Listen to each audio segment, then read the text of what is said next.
Here is the complete story of the Vikings, broken down from their sudden appearance to their eventual assimilation into medieval Europe. The dawn of the Viking Age, 793 AD. For centuries, the Norse people lived relatively quiet lives in Scandinavia, modern-day Denmark, Norway, and Sweden, as farmers, traders, and skilled metalworkers. However, due to a combination of scarce farming land, local population growth, and internal political conflicts, they turned their eyes toward the sea. The official start of the Viking Age is marked by a terrifying event on June 8, 793 AD.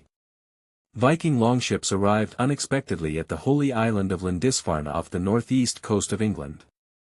They plundered the monastery, slaughtered the monks, and carried away precious gold, silver, and slaves.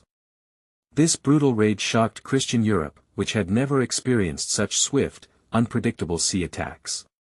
The expansion and the Great Heathen Army. The Vikings were not just raiders. They were master shipbuilders. Their legendary longships had shallow drafts, meaning they could cross deep oceans but also sail up shallow rivers, allowing them to surprise inland towns deep inside France, Germany, and England. By the mid-9th century, the Vikings shifted from quick, hit-and-run raids to full-scale invasion and settlement.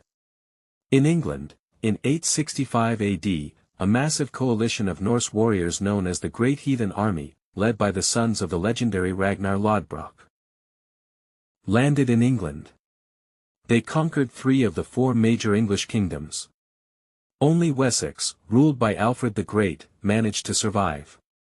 Alfred eventually defeated them and signed a treaty establishing the Danelaw, a large region in northern and eastern England ruled by Norse law.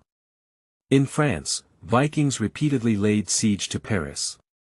To stop the endless destruction, the king of West Francia made a deal in 911 AD with a prominent Viking leader named Rollo. The king gave Rollo land in exchange for protection against other raiders. This region became known as the Land of the Northmen, or Normandy. Exploration of the unknown world. While some Vikings fought for European lands, others sailed west into uncharted waters, becoming some of history's greatest explorers. Iceland and Greenland. Norse settlers colonized Iceland in the late 9th century. Around 985 AD, Eric the Red, who had been banished from Iceland for murder, sailed further west and established settlements in Greenland. North America, Vinland around the year 1000 AD, Erik's son, Leif Erikson, sailed even further west and landed in North America, modern-day Newfoundland, Canada, which he named Vinland, Land of Wine. This was roughly 500 years before Christopher Columbus arrived in the Americas. However, due to conflicts with indigenous populations and long supply lines, the settlement was abandoned after a few years. The East, Swedish Vikings, known as the Russ, sailed down the rivers of Eastern Europe. They established major trading centers like Kiev and Novgorod, laying the foundations for the first East Slavic state, Kievan Rus, from which Russia and Ukraine get their names. They even traveled as far as Constantinople, Istanbul, where they served as the elite Varangian guard for the Byzantine emperor. Viking culture, society, and mythology. Viking society was structured into 3 main classes. Jarls, nobles/chiefs, carls, free farmers and warriors, and thralls, slaves. Women in Viking society enjoyed significantly more rights than most European women of the time. They could own property, request a divorce, and manage estates while their husbands were away raiding. What truly fueled the Viking warrior spirit was their religion, Norse mythology. They worshipped a pantheon of gods, including Odin, the All-Father, Thor, god of thunder, and Freya, goddess of love and war.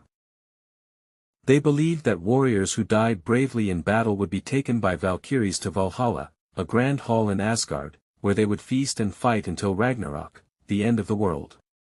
This belief made them incredibly fearless in battle. The end of the Viking Age, 1066 AD. The decline of the Vikings was not sudden, but rather a gradual transformation caused by 2 main factors, Christianization and the rise of strong centralized kingdoms. As Vikings settled down in Britain, France, and Russia, they married local women and converted to Christianity.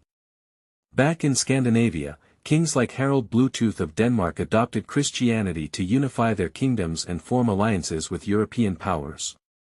As the Norse people adopted European customs, feudal laws, and religion, the traditional raiding culture simply faded away. The definitive end of the Viking Age came in 1066 AD. The Norwegian king Harald Hardrada, often called the Last Viking, attempted to conquer England. He was defeated and killed by the English king Harold Godwin's son at the Battle of Stamford Bridge. Ironically, just weeks later, the English king was defeated at the Battle of Hastings by William the Conqueror, the Duke of Normandy and a direct descendant of the Viking leader Rollo. The legacy of the Vikings. Though the era of raiding ended, the Vikings left an permanent mark on the world. They connected trade routes from Canada to Baghdad, founded major cities like Dublin and York, influenced the English language, words like sky, knife, and take are of Old Norse origin, and left behind a rich legacy of exploration and storytelling that continues to captivate people today.